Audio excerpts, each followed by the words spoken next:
আমি 2016 সালে মধ্য ভারতের মধ্যপ্রদেশ ইন্দোর, রাজধানী ইন্দোরে গিয়েছিলাম একটা সাউথ এশিয়ান ডিবেট কম্পিটিশন অংশগ্রহণ করার জন্য। আসার পথে আমাদের মুম্বাইতে ট্রানজিট হয়েছিল। মুম্বাইতে আমি একটা চিড়িয়াখানা দেখতে পেলাম, ডারউইন চিড়িয়াখানা।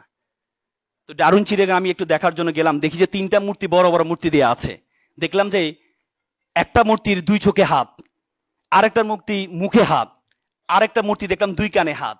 তো নিচে দিয়ে হিন্দি ভাষা লেখা আছে, আমি বুঝতে পারছি না কি লেখা। আমি জিজ্ঞেস করলাম এখানে কি লেখা আছে। বললো যে এখানে লেখা আছে 2 চোখে হাত মানে আমি খারাপ কিছু দেখবো না, আর মুখে 2 হাত মানে আমি খারাপ কিছু বলবো না, আর কানে 2 হাত মানে আমি খারাপ কিছু শুনবো না। আমার এই শিক্ষাটা খুব দাগ কেটেছিল। আসলে তো সত্য, তুমি যদি খারাপ কিছু না দেখো তাহলে তুমি কিন্তু খারাপ কিছু বলবাও না, আর তুমি যদি খারাপ কিছু না বলো তাহলে কিন্তু তুমি খারাপ কিছু শুনবাও না। সেখানে দেখলাম আরেকটি বানর ধরার প্রক্রিয়া, একটু আগে অতিথি বলেছিলেন যে বানর ধরার প্রক্রিয়া দেখাচ্ছিল। দেখলাম যে একটা খাঁচার মধ্যে কিছু বাদাম রাখা হয়েছে, বাদাম দিয়ে কিভাবে বানরকে ধরা হয়, একটা ছোট ছিদ্র রাখা হয়েছে। ছিদ্র দিয়ে বানর যখন বাদামটা নেওয়ার জন্য হাতটি ঢুকায়, তখন বাদামটা যখন হাতে নেয় তখন হাতটা বড় হয়ে যায়, তা হাতটা আর বের করতে পারে না। সে চাইলেই কিন্তু বের করতে পারে, বলো কিভাবে? বাদামটা ছেড়ে দিলে। কিন্তু সে বাদামের লালসা ছাড়তে পারে না, সে বাদামের লালসা ছাড়তে পারে না, এই জন্য সে খাঁচার মধ্যে বন্দী হয়ে যায়। তোমাদের লাইফে এরকম অনেক বাদাম আছে। Adda is one kinds of বাদাম, Facebook is one kinds of বাদাম, smartphone is one kinds of বাদাম, serial is the one kinds of বাদাম। সে বাদামের লালসা যদি তোমরা সার্টেন টাইম না ছাড়তে পারো তাহলে তোমরা বানরের মতো খাঁচায় ঢুকে যাবা। এফিজ আবুল কালাম বলেছে, প্রজাপতির পিছনে ঘুরিও না, ফুলের চাষ করো, প্রজাপতি তোমার পিছনে ঘুরবে।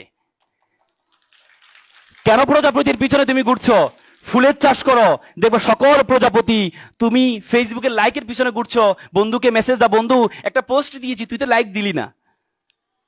অথচ তুমি ফুলের চাষ করো, দেখবা যে তোমার বন্ধুরা তোমাকে লাইক দিয়ে, কমেন্ট দিয়ে, মেসেজ দিয়ে, বন্ধু তোর পোস্টে একটা কমেন্ট দিয়েছি, বন্ধু তোকে একটা রিকোয়েস্ট দিয়েছি, তুই একটু পারলে একটু নে।